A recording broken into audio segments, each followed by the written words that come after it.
अस्सलाम वालेकुम नाज़रीन, मेरान टीवी न्यूज़ में पहलीकार आओ हैं सायरा सुमरो इन बुलेटिन में सबका पहिरीं हिक नज़र हेडलाइन ते।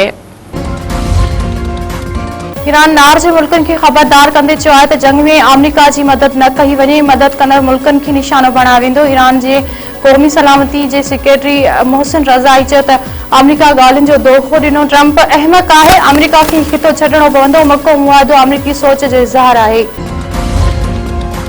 ईरानी सदर मसूद पिज़िक्शियान चयो आहे त दुश्मन ईरान खे वेनेज़ुएला बणाइण थो चाहे। ईरानी मज़हमत दुनिया खे हैरान करे छॾियो आहे। तेहरान में तकरीब खे ख़िताब कंदे ईरानी सदर चयो त ईरान हिन वक़्तु मुआशी ऐं अस्करी हवाले सां जंग जी हालत में आहे। मुश्किलातुनि बावजूद मज़बूत सां ॼमी बीठल आहियूं, जंगी हालतुनि में बि अवाम जी ख़िदमत लाइ कोशान आहियूं।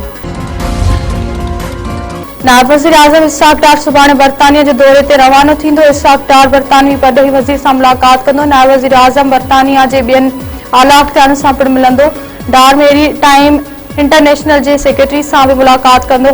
सोमालिया में यरगमाल पाकिस्तान जी पाज़ियाबी ते ॻाल्हि ॿोल्हि थींदी।